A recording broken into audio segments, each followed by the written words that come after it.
Good morning, students.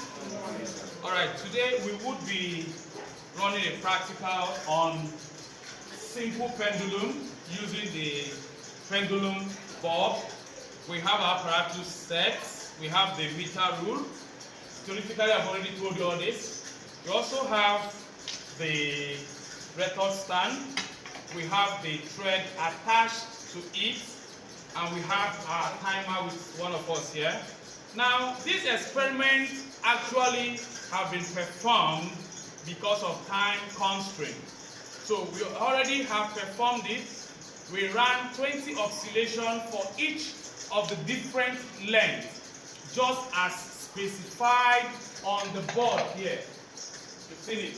We ran 20 oscillations for each of the lengths. Now, when the length was 100, we did 20 oscillations and we had our timer stopping at the point 80 seconds. Also for 80 length, 80 centimeter, when we reduced the length, we had 72.5 seconds. So each of these were gotten for this experiment already. Now it's just for us to reduce the time constraint. Now at this point, we were able to find the period of oscillation also.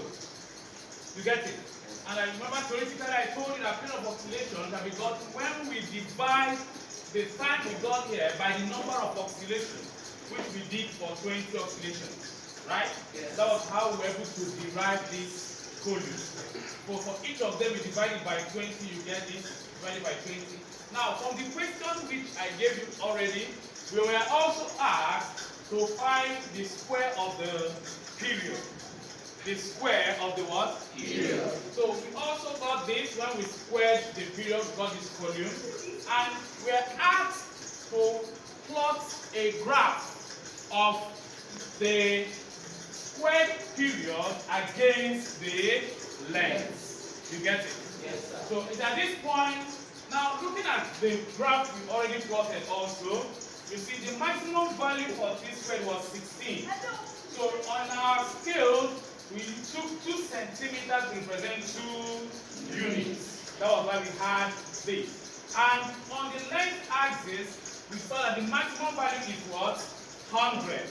Now that's why we picked 20 centimeters to represent 2 units to represent 20 centimeters. Now that's why we had this, okay?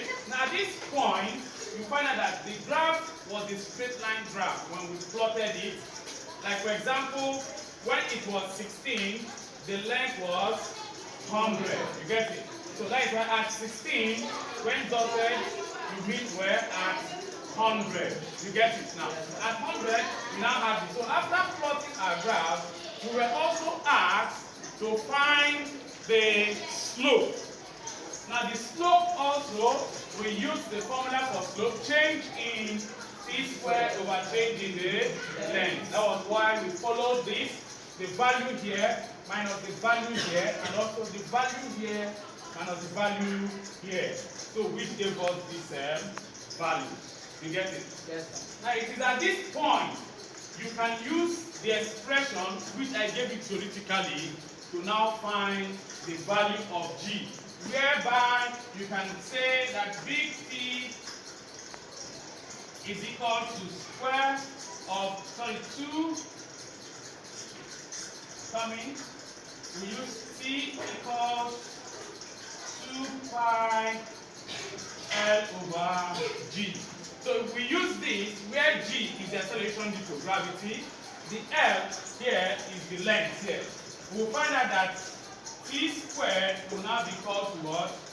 2 squared, which is 4 pi squared L over what? G. So with this expression, you can find your G. Okay? Alright, so we'll stop here for today. In our next experiment, we'll now look further on how to define these terms here and then elongate it and find acceleration due to what? Gravity. God bless you. See you next time.